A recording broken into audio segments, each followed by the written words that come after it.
Hey, what's up? It's Rob Gordon, the wingman.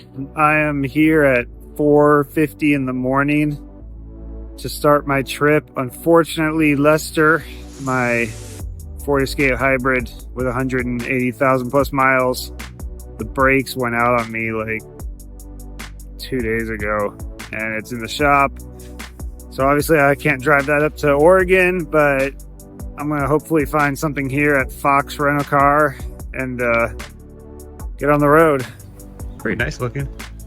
Yeah, I'll go with this dark gray one because it looks the most incognito.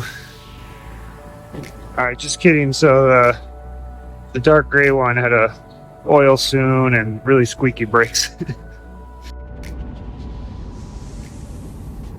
Finally on the road. Man, what a nightmare it's been, you know, trying to deal with my car. I mean, the brakes just completely gave out. You had to push the pedal all the way to the ground to make it work. Trying to decide what to do. You know, I'd already put in my 2 weeks PTO for this trip. It's supposed to be 18 days. And if I, you know, sit around waiting for the car, it would have been like, you know, and the wind looks the best this first week right now for the coast. I got this 4Runner and it's basically just like a daddy version of my Ford Escape Hybrid. Seems pretty nice. It's even the same color as my vehicle. The only thing is it's probably going to use like twice as much gas. But yeah, heading up to Santa Cruz. Looks good today. And I don't know, we'll see how it goes today. Might stay there or head straight up to Pistol River after that. Or maybe even some other spot in NorCal. Well, I made it to my first campsite. I hate to blow this spot up because camping is kind of a precious resource along the coast, especially like around San Francisco. But this is Henry Cowell State Park, Redwoods State Park. There's a couple of other state parks, but this is probably the closest one to the good spots like Waddell and Davenport. But yeah, you have to get here before your session. If you go straight to the beach and have your session and try and get a campsite after that, you're probably going to be out of luck. I'm super exhausted because I had to get up at 4 to go get that rental car, and then I worked 3 in a row. It's pretty busy at work right now. Get set up on my tent and hopefully get a good session and then get some good sleep tonight. I got to Waddell and Vince was there with a couple of guys from Berkeley, Len and Ron. They were interested in the jumper, so we talked about that for a little while. Len is an ophthalmologist and oh man, he is so knowledgeable. And he diagnosed me with astigmatism. I might go have surgery with him. Check him out at newmanlasix.com.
Keep the wing in the water, it's your extra buoyancy. It was a ripping session on my 5.0, overpowered perfectly.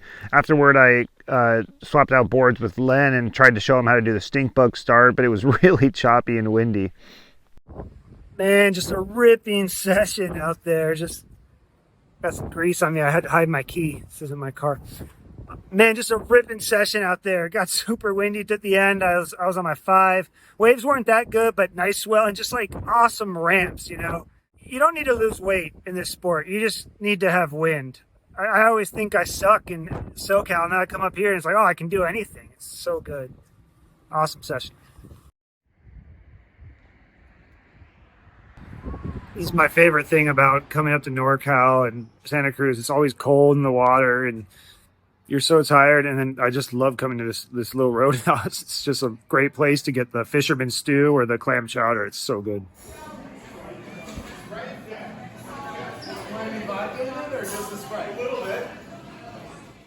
This is a fisherman stew. Look at that thing, just full of like chunky, good seafood. Comes out piping hot. Super good. Let's talk about yesterday. What a great first day. Waves weren't that big, but man, the wind was really good. It's a game changer to be able to try a trick off a good ramp, and have a lot of power every single time. Like I was on a 5 yesterday, and a lot of guys were overpowered on 4s. That's what it really takes for me to do freestyle at 200 pounds. Maybe I'm like not really 200 pounds. I might be heavier. I always check myself in the morning. When I say 200 pounds, that's an optimistic weight. I'm pretty sore today. I got some leash burn from the 720, the 360 to handle past 360, 720, which is pretty cool. I think I can do that trick. I'm just having trouble keeping the wing in the right spot. Yeah, I was going to go to Dillon today, but I was talking to these wingers. I think they're from Argentina, and they're going to be at Chrissy, so I might go see if they want to wing together and maybe just film them today and take a day off from anything crazy. The other option is to go up to Dillon Beach, where landlord is even more present, I think, than at Waddell, or go to Tamales Bay, which is sort of close to that. I really want to check out this place called Tuba Mancha. It sounds like it's maybe the best foiling wave in California. It's super long and friendly, but it's kind of a crazy trek to get there. Windsurfers used to pack up their gear on their back, walk the 2 miles up the beach to the break. You know, we could wing up there, but it's like really, really sharky waters. And then the wind changes and it gets just like howling, and it's like kind of off shore and stuff. So it's kind of weird. I wouldn't want to really go there alone. Pistol River doesn't look good until Wednesday. Today's Monday. So I have a day I could go to Chrissy and just, film these wingers and just kind of do something different. But we'll see. I think I'm going to go get some pancakes at the Brazilian Cafe, and then I'm going to go swing by Mavericks, even though it's going to be really small today. I've just never seen it, so I might as well just drive up that way to San Francisco, I think. I was pretty hungry because the fisherman's stew isn't that filling compared to like the bread bowl clam chowder, and that was all I ate after a really long session. And I got the ham with the eggs and hash browns, and then I got 1 banana pancake. It was really good. This is a lighthouse up above Año Nuevo. Maybe this is Año Nuevo, I don't know. But I stopped here for one reason and one reason only, and it was to show you why it's so sharky at Waddell. It's those guys. They're just like little tater tots for great whites to pop in their mouth. Going to Mavericks, you're going through this like industrial seaport area. It's like an observatory or something up there. I don't know, Space Needle? Who knows what that is? Not really sure if I'm in the right place, but it's a little parking lot and a walkway over to what Google Maps says is Mavericks Beach, so we'll see. Looks like a shipwreck over there. It's pretty cool that there's a breakwater right there, because theoretically you could wing out the breakwater and over to the waves whenever the swell comes in. This is Mavericks. There's no swell right now, so it doesn't look like much anything, and I think the wave actually breaks further out than what you're seeing here. I don't know, guys. That might have to become a mission for this winter when the big swells come in. It looks pretty doable in terms of logistics. You could launch in the harbor.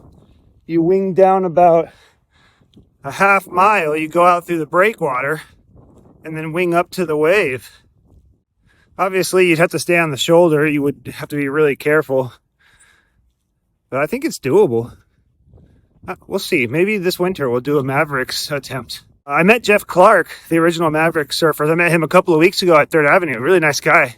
He's a winger, and he builds wing boards and also, you know, obviously big wave surfboards, custom shapes.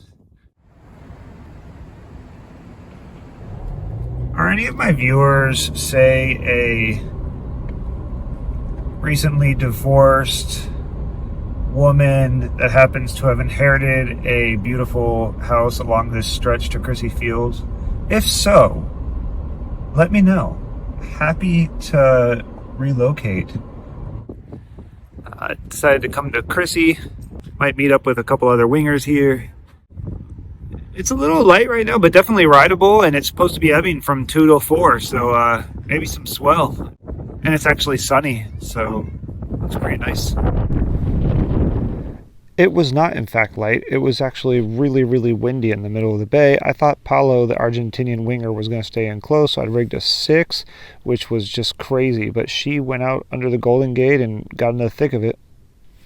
Way too much wind out here in the middle for this 6-0. It's really hard to film.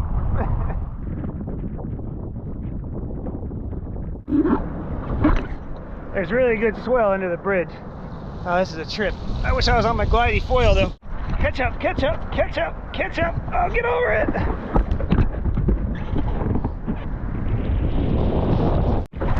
There we go.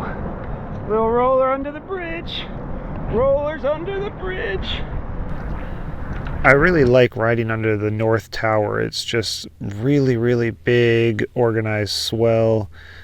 We had probably missed the best part of the ebb, taking too long to rig, but it's still really fun. And even though my Viper 150 doesn't really glide on swell, I was able, you know, you can see I'm pumping it on that swell and having a good ride. Sounds like a drone above me. I spotted some of the guys chasing a ferry, and they were riding the wake, and I was like, oh, I think I can get there. I was holding onto the GoPro, and I put it in my mouth. I start pumping. I grab it again to try and film myself getting onto the wake. I don't quite get on it here.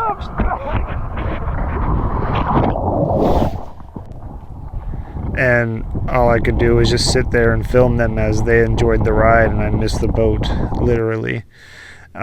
So I was just sitting out there in the bay and, you know, just filming people. And I've talked about this before, but I first came out to San Francisco when I was 14 for a windsurfing camp at Rio Vista.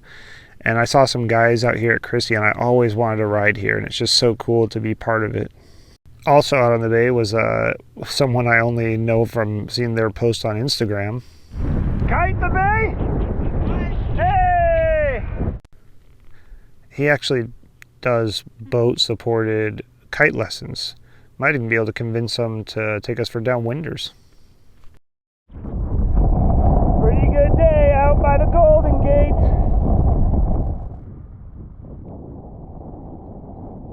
I finally caught up to Paulo when she was on the way back in. She must have been exhausted. She was on a 4.5 with no harness, and she's not very big. But yeah, she's from Argentina, does some winging, does some sailing, coaching, and she's just traveling out with her sister. Met him on Instagram, and we got the wing together. I saw her boosting a jump, so I convinced her to do another one. Look at that, she got a pretty good one there. Looks like maybe the board's off. Oh, that's what it was. She said her foil was too far back. That's what it. Now I remember. That makes sense, because if you watch it, the nose just sinks as soon as she lands. She said something to me there, but I don't know what she said. Anyway, she was really cool. Really enjoyed winging with her. Follow! Good session!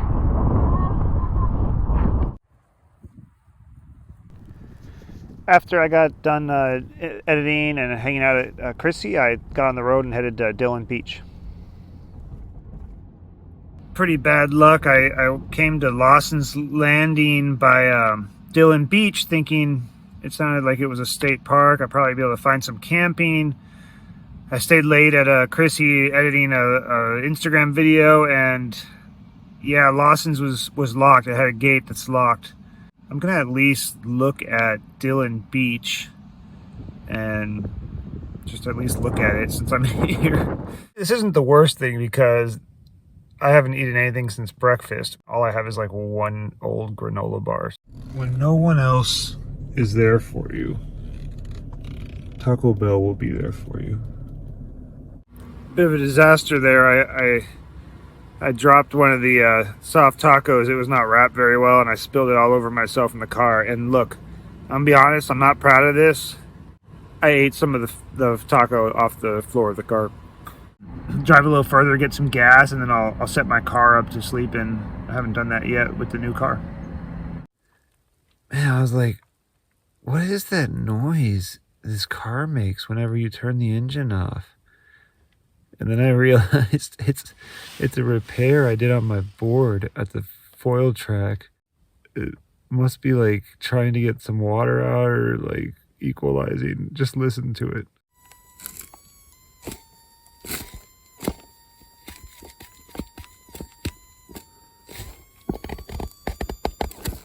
It's literally the most annoying sound in the world. Whew, all right, so I didn't feel like driving over that long road to the coast. Instead, I drove up this long dirt road up to this campsite up in the mountains, and it's a pretty nice spot. And there's no one up here. There was that one person, I guess came in this morning, but there was no one up here because it's like a 6 mile, pretty serious off road. It was nice to have the four-wheel drive on the Forerunner there. I love the Ford Escape, but four-wheel drive is nice. And also sleeping in the back of this guy, it's just a little bit wider and a little bit longer. It's really comfortable. This is an off-roading area. I'm tempted to go take this Forerunner and put it through its paces. Well, we must be getting close to Oregon. It was perfectly sunny 5 minutes ago, and now it's foggy and kind of creepy outside. I think we went from fog to smoke. It smells a little smoky now up by Crescent City. I did see on Google Maps there's a big, fire system a little bit to the east. Last year coming back from AWSI, massive smoke like everywhere, like really bad. They've really been getting hit hard up here. In California, we're, knock on wood, doing pretty well this year because we had so much water. I think we're completely out of drought. I just realized that was a real stupid comment because I'm still in California, so I guess it's California that's on fire. Man, terrible news about Lahaina and Maui. I have some great memories from Lahaina. I went up there working on a TV show, completely turned into a disaster for the people making the thing.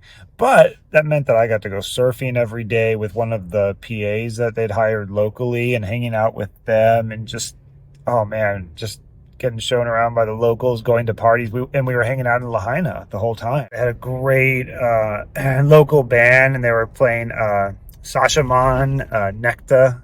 That was the jam then. That's still a jam. That's a great song. Man, it's really terrible. I really feel for the people of Lahaina and Maui. I have so much respect for the Hawaiian people, and I really have had such good experiences every time I go to Hawaii. The other time I went to Maui, I didn't pay for either of my trips to Maui. The first time was paid by the people making that pilot presentation. It was about those surfer girls, Lonnie and Kalia Doherty. They were these young little rippers. It could have been a really cool show. The other time I went there I was at a really low point in aspiring filmmaker career, and I was looking on Craigslist for like just gigs or whatever, and I saw someone was looking for a script that they could shoot in Hawaii. I messaged the guy. I was like, "Hey, what are you looking for? I can write you something." And I wrote this thing in I think I wrote the pilot in 2 or 3 days, from idea to pilot. I got pitched it to the guy. He's like, "I don't know, that sounds cool. Yeah, sure." And he didn't really believe I could do it. And then he got it. He's like, "Hey, this is awesome." It's sort of like a Fountain of Youth thing. It was like a a mix between Lost and National Treasure. I mean, kind of cheesy, but like in a fun way. My friend Trey, it's still his favorite script that I've ever written. I've written a lot better scripts than that. So what the deal was is this guy had built a film studio on Maui. He flies me out there, puts me up with one of the other guys involved in the project. They put me up at his house. They give me a rental car. And I go over to this studio, and they built this like studio over by the airport out of like an old Walmart or something. And it like, there was some weird stuff about it, but it was like a legit film studio. They built a film studio. And then, yeah, I could kind of tell like it was probably their first thing they'd ever done. And I didn't really know, but I sort of negotiated a price for them to buy it. And then if it got picked up to series, I'd get paid, a bigger lump sum and be asked to stay on, as the, creative kind of guy on the show. And I don't get paid. We shake hands. We don't do a contract. I get home, and then the contract never comes. And I think that the guy who had built the studio ended up getting sued by his investors. I don't know what happened with that. Yeah, it was too bad. It would have been a fun show. It was kind of a little cheesy, but it was kind of cool. It was kind of fun. And yeah, obviously I would have gotten to live in Maui for like 3 to 5 years if the show is successful. Yeah, it would have been killer. I would still be making movies. I wouldn't be a nurse. Despite me calling Oregon the Foggy Coast, the second we cross into Oregon, sun is out, absolutely beautiful, almost no clouds in the sky. It looks windy, looks epic. Like, are you kidding me? It was absolutely stunning. My mind is blown about where I'm about to go wing and how beautiful it is. I thought I'm going to come up here, it's going to be like super sketchy Goonies style, fog, big waves and stuff. There's no waves right now. I mean, maybe I'll be able to ride a couple of bumps or something. But it is just the most beautiful day and the most beautiful location I've ever been going to wing at.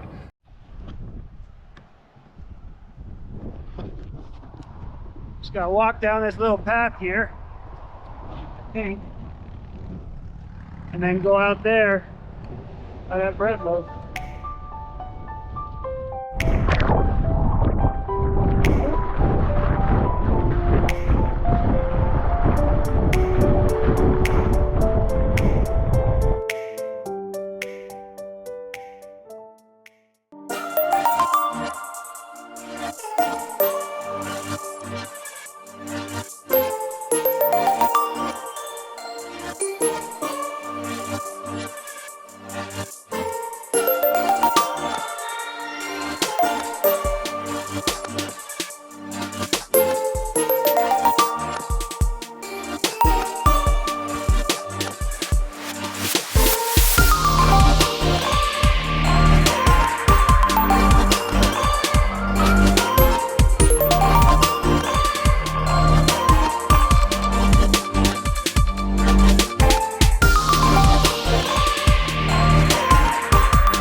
Why we wing, folks.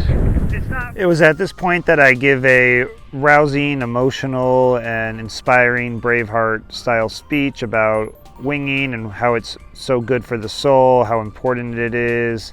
My background of seeing windsurfers when I was like 5 years old out in west of Santiago, Chile. And I had a little windsurfing shirt. And then I when I saw windsurfing in Florida at 12 years old, I asked my dad to to let me try it. He did, and then I started windsurfing in Houston, Texas, and it changed my life. And the community is amazing, and I'm so glad that after 20 years of taking a break, that I'm back in the sport, and you guys are watching my content and interacting with me, and it's awesome. It's life changing. But there's a water drop over my face, and the audio was garbage, so I had to do this voiceover instead. Right in town from Pistol River, there's a camping, like an RV park with tent sites as well, and they had an open spot.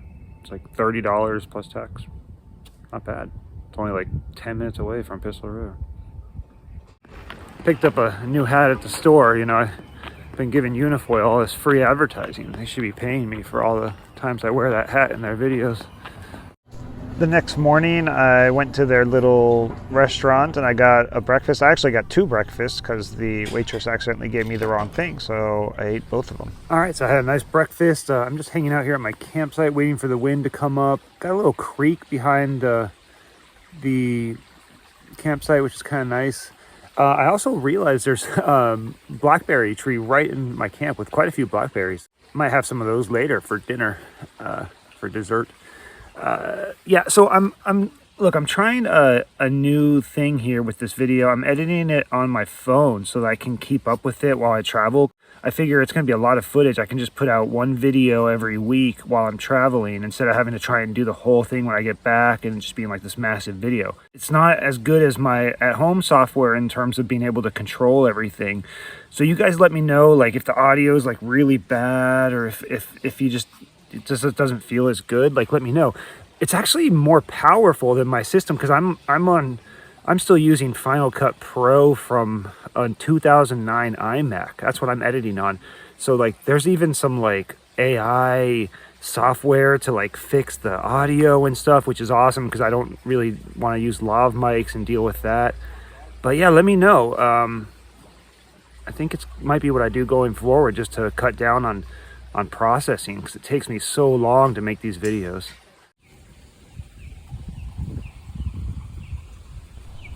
I did some editing and then I waited for the wind to come up. It was supposed to be windier than the day before.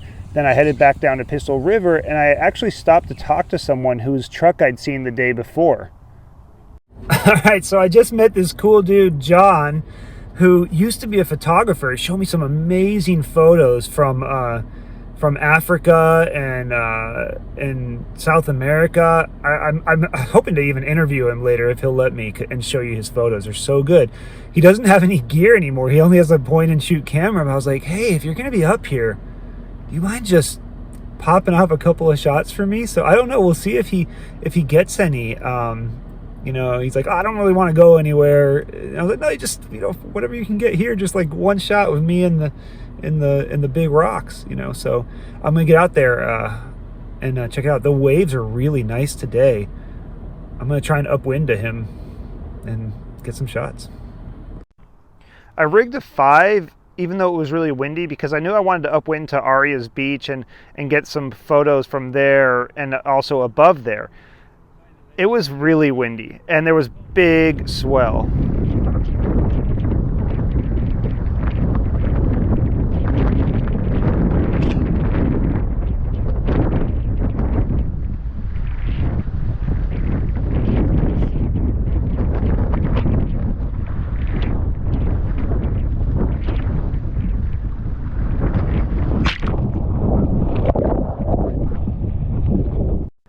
On the south side of Aria's Beach, there was a really, really good swell, but there was a big wind shadow.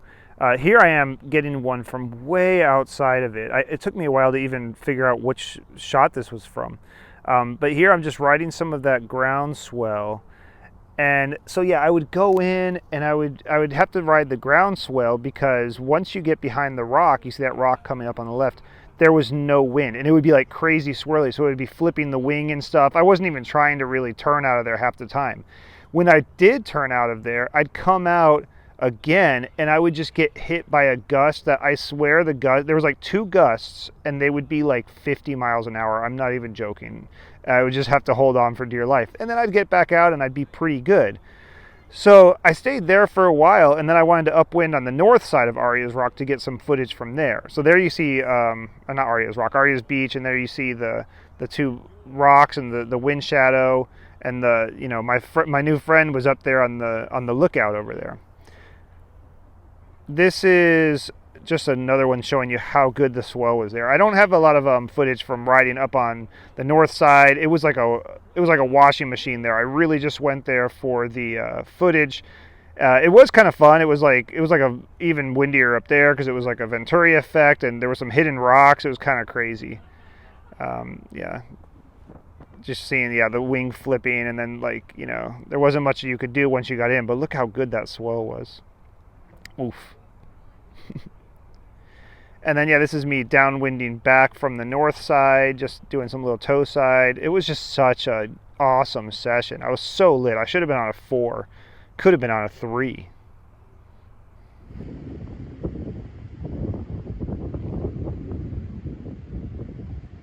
Guys, this is John Friedman, and this is the most amazing thing that happened.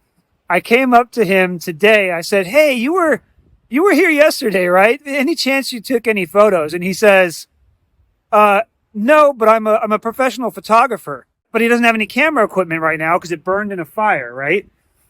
He has a point and shoot camera. And I was like, "Man, if you get a chance when I'm out there, can you take some photos?" Let me show you the photos that he took, okay? John, you want to say hi? Sorry. Hi, how you doing? Come look at the photos. John, I also want you to, if you will let me show some of your wildlife photography. I would love to show them the anaconda, the lions. It's so good. I can do that. All right. Here's a photo of you. Look at this, guys. Look at this on a point and shoot camera. I'm not even joking. I'm going to show you the camera next, guys. This is the camera, guys. It's like my mom has a better camera than this, but she doesn't know how to make it look like John does. If my mom sees this, she's going to be real mad if I said that. Here. Canon Elf. I mean, this is Canon should sponsor you. Canon should send you. I'm going to tag Canon. And they should. I'm a Nikon guy. I'm sorry. Oh, Lifelong Nikon guy. I can't. Well, they're not going to give you any free cameras if you take the pictures with the other. You know what? Though some wingers do that here. They get like a board and then they paint it. They get a custom board and they paint it like the other guys. Oh, there we go. Look at that. Look at these shots, guys. Look at these shots. Oh, there's video. Now we're in video. John has an Instagram. He says he doesn't use it. Billy's Birding Tours. Billy's Birding Tours. Billy's Birding Tours. Oh, Belize. I'm going to ask him to put some of these photos up on his Instagram. He's here at Pistol River, at windsurfing capital Pistol River, and he needs to be shooting photos of wingers and windsurfers. He did this on a point and shoot.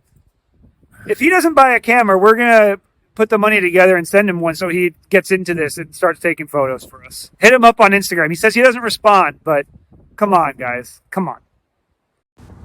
So John never sent me any of his photos, but here's just a few of the ones that he took of me. I cropped them and color corrected them. I'm sure he would do a better job, but that's just how it's going to be on this thing.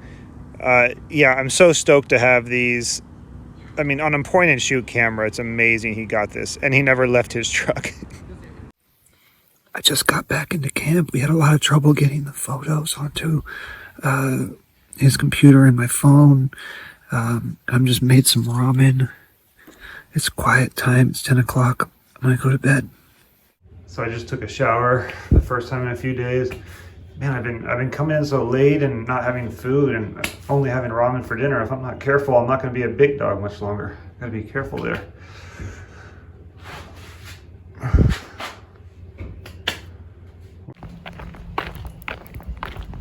All right, this is more the Oregon I'm familiar with. A little rain. Gonna do a little driving day. I think there's like a 7-hour drive up north.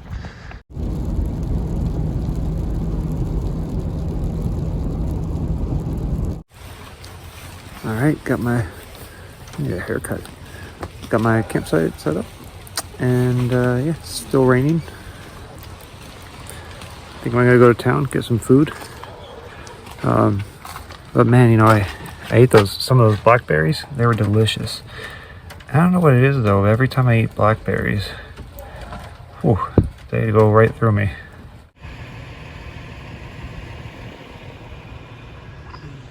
I came here to the Astoria Column. It's a high point in the town. To show you guys the view, you can see all over both sides. There's bays, rivers on both sides. But once I got up a little bit up here, it got real foggy. But maybe I can go down a little bit further and show you guys the view.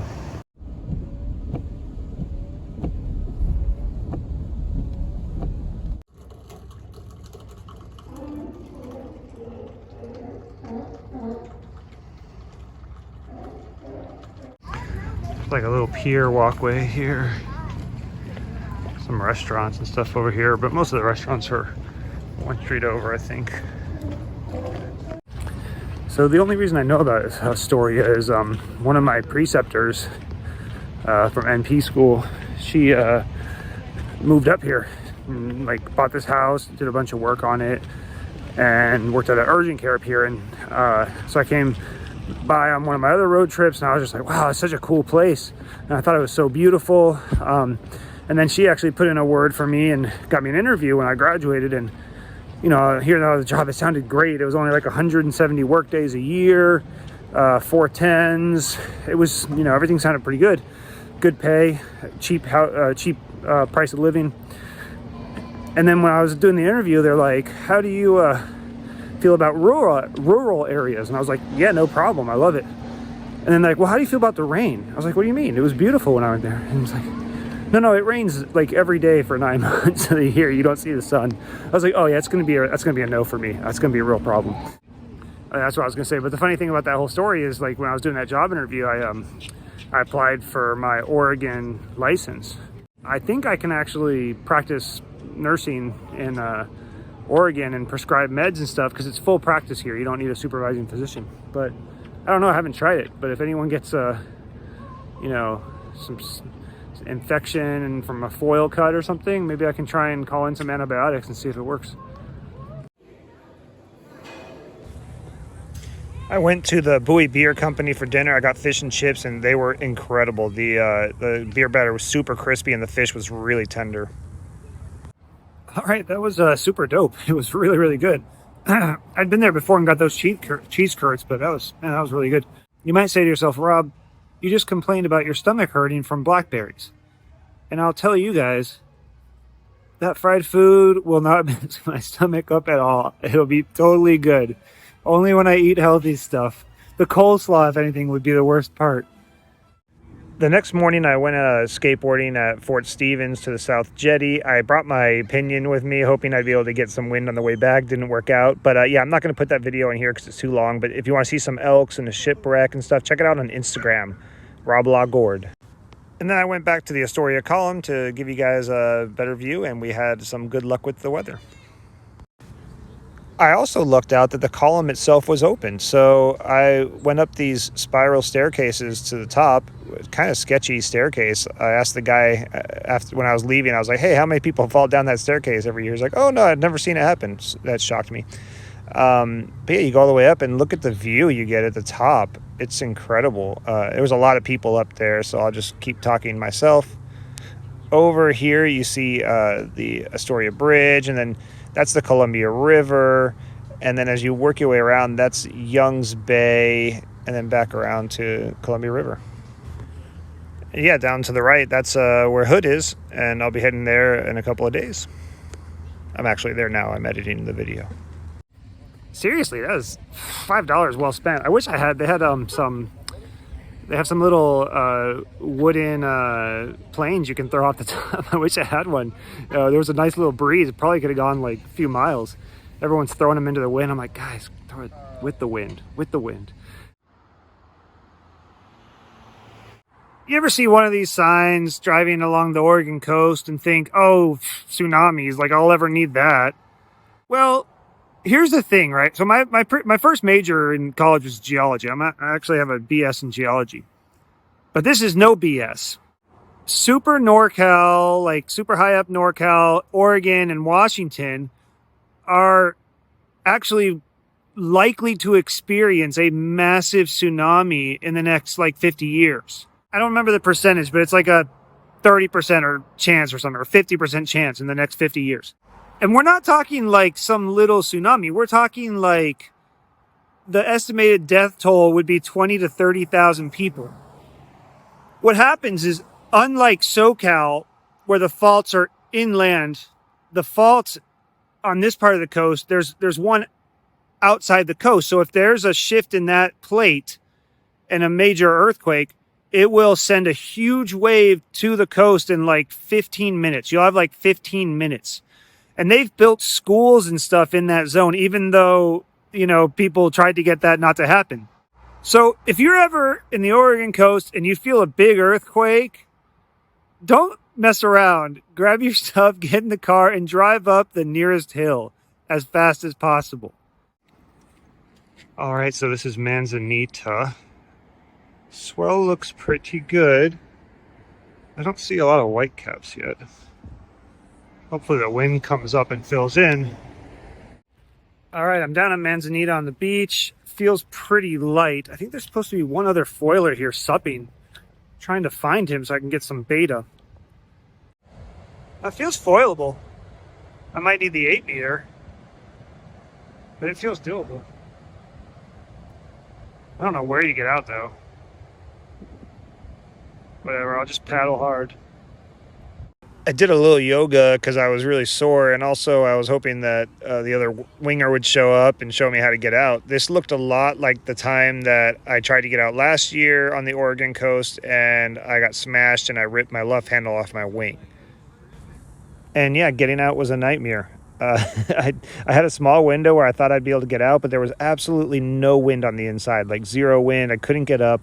I just kept getting smashed, like endless shore break, until I drifted down like a mile before finally getting up on my board and being able to get out. But once I did, it was some of the best swell I've ever seen.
All right, I'm all packed up. I finished up at Manzanita. Man, whew, getting out was a challenge. I could see the lifeguards like tracking me as I drifted down like a mile. It took me like 30 minutes to get out. There's no wind on the inside and just endless whitewater. But we got out, and once we did, it was incredible. There was wind out there. It was really gusty, like really on-off, like big lulls. but the swell was incredible. The footage doesn't do it justice. I already looked at it. I was flying down these faces. It was just super long period swell, but it was big. Like when you're looking at it, it looks like, you know, head high, and it was 30, 40 feet in between peaks, maybe more. So good. So that ends the coastal portion of this trip, I think, for right now. I'll try and edit this footage and get it up by Sunday, and then we'll start the Hood River portion of the trip. I'll do a separate video for that and for AWSI. I'm not sure what I'm going to film at AWSI yet. I'm going to head over to Rufus now. See you guys on the next video.